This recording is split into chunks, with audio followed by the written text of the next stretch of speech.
할렐루야. 하나님의 은혜로 사도행전 말씀을 계속 묵상하고 있는데요. 오늘 우리가 마주하는 본문에는 그 유명한 오순절 성령 강림 사건의 말씀이 기록되어 있습니다. 오늘 특별히 성령 강림절을 맞이하여 귀한 말씀을 하나님께서 오늘 우리에게 주시는데요. 우리가 이 성령 체험하는 은혜가 있게 되시기를 주님의 이름으로 간절히 축원합니다. 사람은 누구나 다 생일을 기념합니다. 여러분, 그런데 교회에도 생일이 있는 거 아십니까? 교회의 생일이 바로 사도행전 2장의 말씀입니다. 오순절날 성령이 강림하심으로 교회가 탄생했기 때문입니다. 교회의 생일은 오순절입니다. 자, 그렇다면 오순절은 어떤 날일까요? 원래 구약시대의 유월절 이후에 7주가 지난 다음 날이 오순절입니다. 7주, 77에 49일 지나고 다음 날 50일이 된다라고 해서 오순절입니다. 오순절을 그래서 다른 말로 77절이라고도 하고요. 그날이 보리를 추수하고 첫 열매를 드리는 날이라고 해서 맥추의 초실절이라고도 합니다. 여러분, 오순절날 성령이 임하시면서 첫 열매가 생겼는데 바로 교회입니다. 의미가 있지 않습니까? 첫 열매 드리는 날, 이 교회가 첫 번째 열매로 탄생하게 되었습니다. 여러분, 우리 교회가 성령의 첫 열매인 줄로 믿으시기를 바랍니다. 어디에서 성령 강림이 임하였을까요? 그들이 다 같이 한 곳에 모여 있을 때 그곳에 성령이 임했습니다. 자, 예루살렘을 떠나지 말아라. 그곳에서 약속하신 성령을 기다려라. 예수님의 명령에 순종하며 기다리던 120명. 성령이 강림하셨습니다. 자, 아까 전에 말씀드렸듯이 오순절은 유월절 이후에 50일째 되는 날이라고 말씀드렸습니다. 여러분, 예수님이 유월절 어린 양으로 돌아가셨거든요. 그러니까 유월절에 돌아가시고 3일 뒤에 부활하시고 약 40일간 제자들과 함께 같이 머무르고 계셨습니다. 자, 그렇다면 지금 시점에서 오순절까지 며칠 정도 남았을까요? 약 일주일 정도 남았던 것입니다. 자, 일주일이라는 이 시간을 제자들이 떠나지 않고 간절히 기도할 때 바로 그 자리에 성령님이 역사하셨다라는 것입니다. 여러분, 단순합니다. 성령님은 어느 곳에 임하실까요? 모여서 함께 기도하는 그곳입니다. 성령을 사모하는 그곳에 임하게 되심을 믿으시기를 바랍니다. 이 당시에 예루살렘은 많은 사람들이 모여들었습니다. 5절에 보니까 그때 경건한 유대인들이 천하 각국으로부터 와서 예루살렘에 머물러 있었습니다. 여러분, 많은 사람들이 여기저기에서 모여들었습니다. 유월절을 지키러, 오순절을 지키러 와 있습니다. 자, 왜냐하면 이스라엘 사람들은요, 1년에 3번은 하나님 앞에 나아가야 하기 때문입니다. 자, 유월절을 지키러 온 유대인들이 아직까지 남아 있었을 수도 있고, 자, 오순절을 지키러 새로운 사람들이 모여 있을 수도 있는데, 자, 어찌 되었든 여기저기에서 수많은 사람들이 모여들었습니다. 여러분, 그런데 중요한 것이 무엇입니까? 그곳에 성령님이 임하신 것이 아니라 모여서 기도하는 곳에 임하셨다라는 말씀이 굉장히 우리에게 중요합니다. 여러분, 단순히 사람들이 많이 모인 곳이 중요하지 않습니다. 모여서 잡담하는 것이 중요하지 않습니다. 여러분, 모여서 기도할 때 성령이 임하실 줄로 믿습니다. 지난 시간에도 말씀드렸듯이 그곳은 집이었습니다. 성전이 따로 있었습니다. 그런데 모여서 집에서 기도하는 그곳에 교회가 시작되었다라는 것입니다. 사랑하는 여러분, 여러분의 집이 성령님이 강림하시는 장소가 되시기를 간절히 축원합니다. 이 모든 부흥에는 배후가 있는데요. 기도가 있습니다. 한국교회가 부흥할 수 있었던 이유는 기도의 모임이 있었기 때문입니다. 우리 교회가 기도하는 곳이 되기를 원합니다. 더욱더 간절히 기도하는 교회 되기를 원합니다. 여러분, 자, 이제 성령님의 임재하실 때 어떻게 임하셨는지를 한번 살펴보겠습니다. 2절을 보니까 호련히 하늘로부터 성령님이 임하셨답니다. 이게 굉장히 중요한데요. 단순한데 중요합니다. 성령님은 하늘로부터 임하십니다. 위에서부터 임하신다라는 거예요. 가끔 어떤 분들은 착각하는 경우가 있습니다. 아, 그분이 있으면, 어떤 목사님이 설교하면 하나님이 역사하신다. 여러분 절대 그렇지 않습니다. 사람을 통해 오지 않습니다. 성령님은 하늘로부터 오십니다. 자, 어떤 분은 말합니다. 교회에 어떤 프로그램을 도입하면 성령님이 역사하신다. 여러분 절대 그렇지 않습니다. 절대로 프로그램으로부터 성령님이 오시지 않습니다. 자, 학위로부터도 오시지 않습니다. 성령님은 오직 하늘로부터 오시지 공부로부터 오지 않습니다. 너무나 많은 이 시대 목사님들, 목회자들과 신학생들이 위를 바라보는 대신에 책을 바라봅니다. 공부가 나쁘다라는 것이 아니라 성령님이 역사하시는 원천이 책이 아니라 하늘이신데 기도하기보다 공부를 너무 많이 합니다. 또 경험으로부터 연륜으로부터 오지도 않습니다. 바로 위로부터 오심을 믿으시기를 바랍니다. 그래서 제가 오늘도 새벽에 기도했습니다. 하나님, 하늘 문 열어주시고 오늘 예배 가운데 감동 주시고 역사하여 주십시오. 기도했습니다. 여러분 오직 하늘로부터 하나님이 역사하시는 줄로 믿습니다. 위를 바라보시고 사모하시기를 바랍니다. 자, 2절에 보니까 급하고 강한 바람 같은 소리가 있어 그들이 앉은 온 집에 가득하였다라고 말씀합니다. 여러분 성령은 바람처럼 임하십니다. 이게 굉장히 중요한데요. 성령님은 바람과 같으십니다. 이게 무엇을 말합니까? 바람의 특징은 무엇입니까? 바람은 임의로 분다는 것입니다. 성경의 바람은 임의로 분다고 말합니다. 그 누구도 바람을 조종할 수도 없습니다. 바람에게 명령할 수도 없습니다. 성령님도 그와 같습니다. 여러분, 우리가 성령님에게 명령할 수 없습니다. 가끔 이렇게 착각하는 분들 계십니다. 내가 불의 사자, 불의 종이다. 능력의 종이다. 내가 안수하면 누구든지 방언을 받는다. 여러분 거짓말입니다.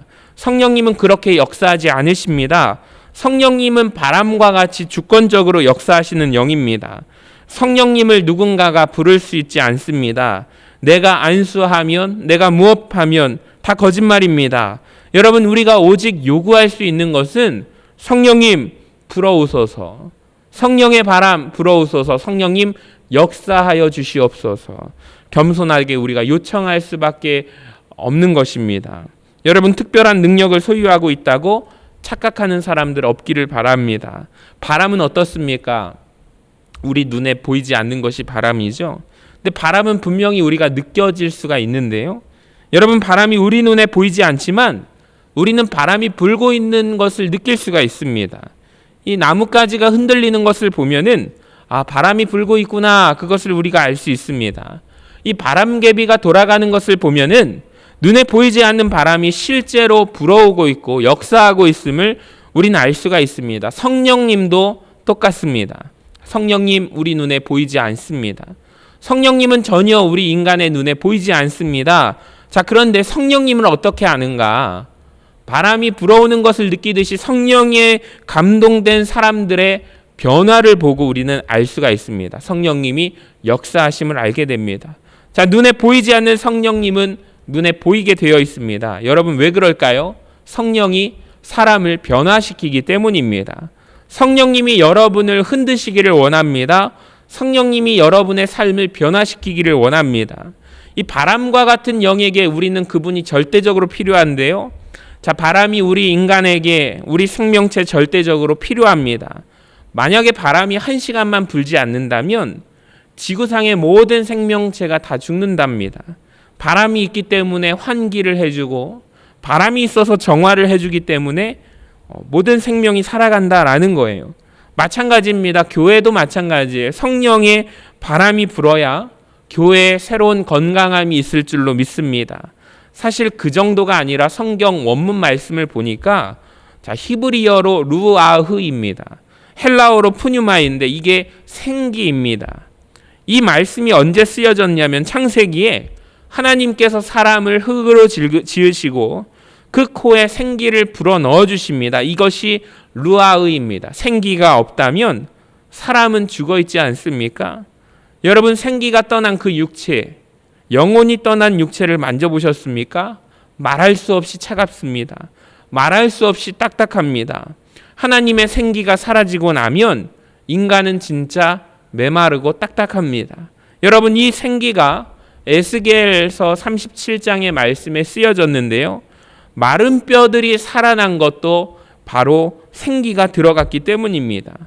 여러분, 성령이라는 생기가 교회를 떠나게 되면 교회는 어떻게 될까요? 교회는 한없이 냉랭해집니다. 성령의 바람이 불지 않는 교회는 말할 수 없이 답답하고요. 말할 수 없이 차갑습니다. 성령이 바람이 불어올 때만 오직 교회에 뜨거움의 역사가 일어나고 생기의 은혜가 불어나게 될 줄로 믿습니다. 여러분, 교회 건물이 아무리 좋다 할지라도 성령의 바람이 불지 않는 교회들이 있습니다. 그곳은 참 답답합니다. 여러분, 우리 교회에 성령의 바람이 불기를 원합니다. 성령의 바람이 우리의 모든 예배 자리마다, 예배 때마다 불어오게 되기를 간절히 축원합니다. 이 바람 같은 성령님은 사람이 감당해낼 수가 없습니다.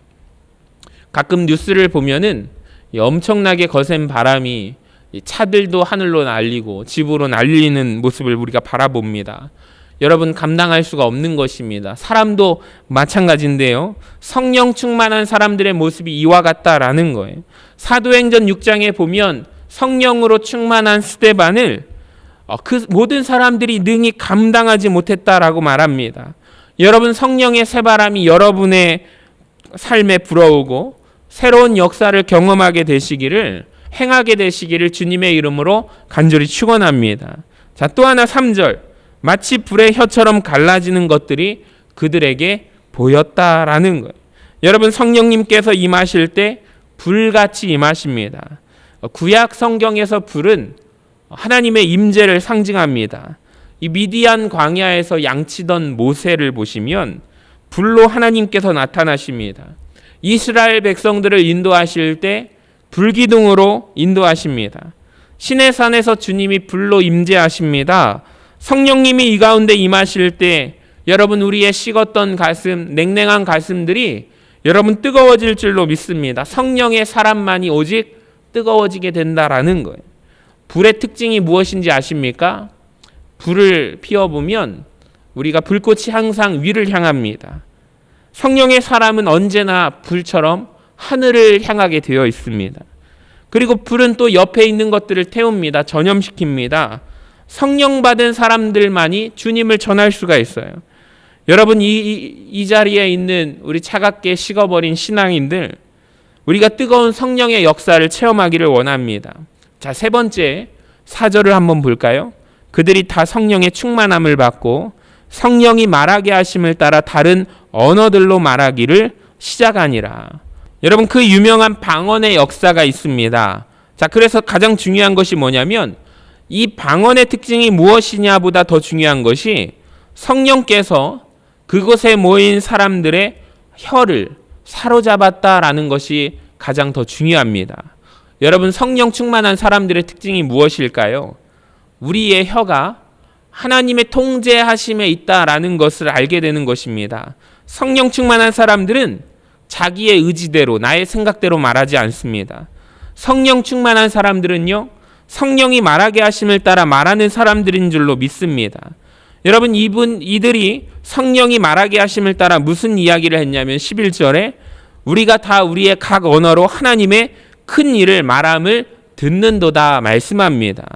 여러분, 오순절날 제자들의 혀를 사로잡으셨던 성령께서 오늘날 서신교회 위에 임하셔서 여러분의 혀를 사로잡게 되시기를 주님의 이름으로 간절히 축원합니다. 여러분의 혀를 사로잡아서 여러분이 방언의 은사를 받는 것도 중요하지만 우리가 그보다 더 간절히 사모해야 할 것은 성령이 말하게 하심을 따라 우리가 말했으면 좋겠습니다. 여러분의 입에서 하나님 나라에 대한 큰 일을 말씀하셨으면 좋겠습니다. 여러분, 혹시 우리 입술에 가득한 것이 무엇입니까? 내가 하루 종일 어떤 말을 하면서 살아갑니까?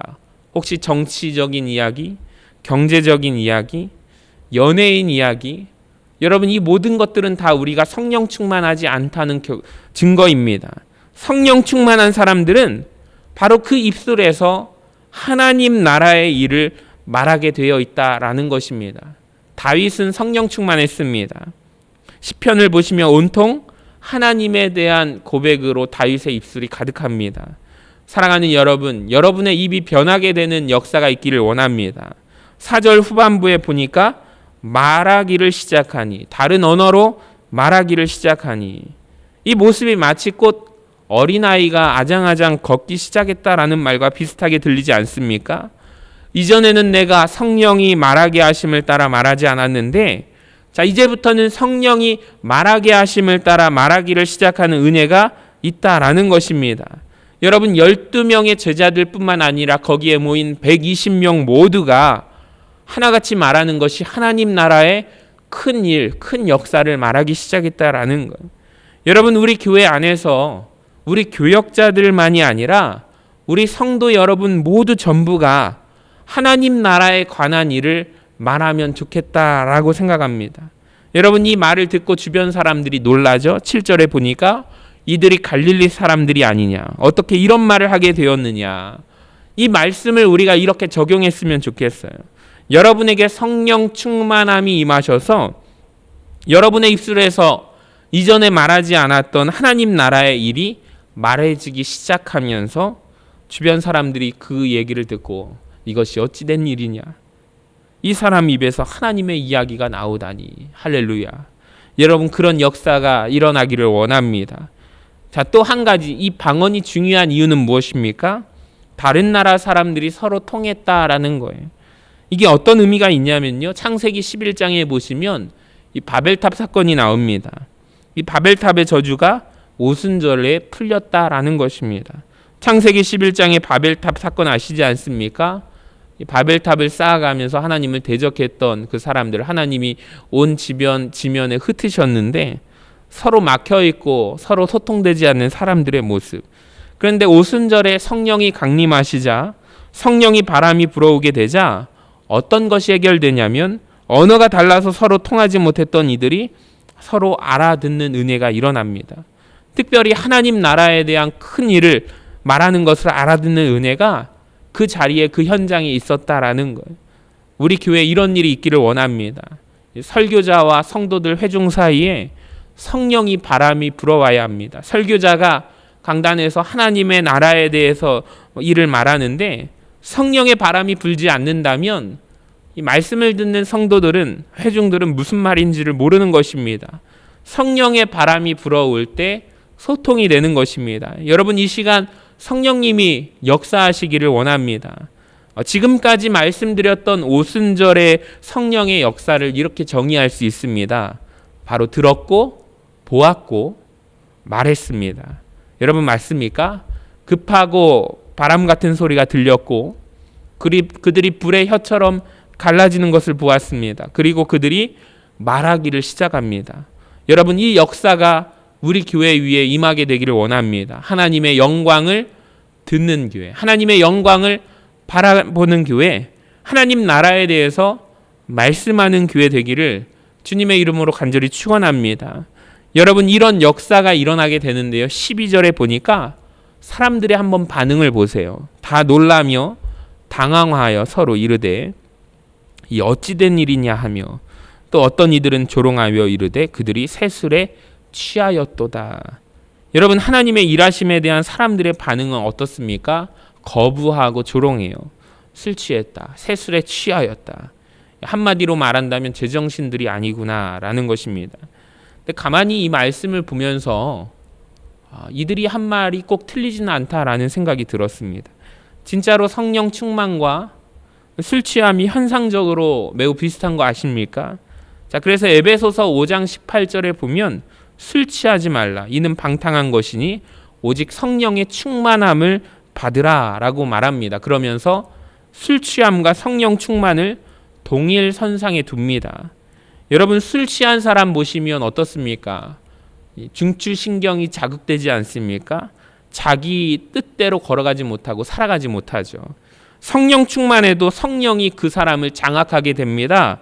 자기 뜻대로 살아가지 못합니다. 현상적으로 볼까요? 더 비슷한데요. 술 취하면 사람의 혀가 꼬부라지게 되죠. 성령이 충만한 사람도 방언하지 않습니까? 술 취한 사람 곁에 가면 술 냄새가 납니다. 그리고 또 노래도 부릅니다. 어떤 사람은 술 취하며 우는 사람도 있습니다. 또 옆에 있는 사람들에게, 주위 사람들에게 술을 마시라고 권합니다. 기가 막히게 현상이 똑같습니다. 성령 충만하게 되면 그 사람에게서 예수님의 향기가 나타납니다. 성령 받게 되면 눈물을 흘리게 됩니다. 그리고 성령 충만하면 내가 가진 이 예수의 복음이 너무 좋아서 예수님을 전하는 복음 전도자가 되는 것입니다. 진짜 비슷하지 않습니까? 그래서 그 사람들이 그 모습을 바라보면서 술 취한 것 같다. 저들이 세수에 취한 것 같다. 이 말이 꼭 틀린 말은 아닌 것 같습니다. 그리고 말씀을 더 묵상하다가 다음과 같은 사실을 깨달았는데요. 여러분, 이 세상에 이들이 정말 존재하지 않는 세술에 취했기 때문에 복음 증거하는데 이들이 목숨을 걸고 살았다라는 거예요. 여러분, 온전한 정신으로 감당할 수 있는 일들입니까? 여러분 모두가 세상의 헛된 것을 취하여 살지 마시고 성령의 세술에 취하여 살기를 원합니다. 성도님들, 세술에 취하여야 합니다. 우리가 성령님에게 사로잡히셔야만 합니다. 여러분이 만약에 온전한 제 정신으로 돌아오는 순간 교회는요 금방 시끄러워지고 불평하게 됩니다. 성령의 세술에 취하게 되면 우리가 주님이 보이는 것입니다. 이 시간 예배 가운데 성령의 바람이 다시 불어와 우리가 성령님께 사로잡히는 은혜가 있기를, 세상의 헛된 것에 취한 영혼들이 하나님의 은혜에 의해서 취하는 은혜가 있기를 주님의 이름으로 간절히 축원합니다. 오늘 특별히 성령 강림절을 맞이하여 오늘 귀한 말씀 오순절 성령 강림 사건을 우리에게 귀한 사도행전 2장 말씀을 주셨는데 한 주간 이 말씀을 우리가 가슴 깊이 묵상하며 하나님 성령의 바람이 우리 심령 가운데 불어와 주님 메마른 우리의 가슴이 젖는 은혜가 있기를 원하고 성령으로 충만하여 뜨거워지는 역사가 있기를 원합니다. 간절히 기도하며 나아가는 우리 서신의 모든 성도님들 되시기를 주님의 이름으로 간절히 축원합니다.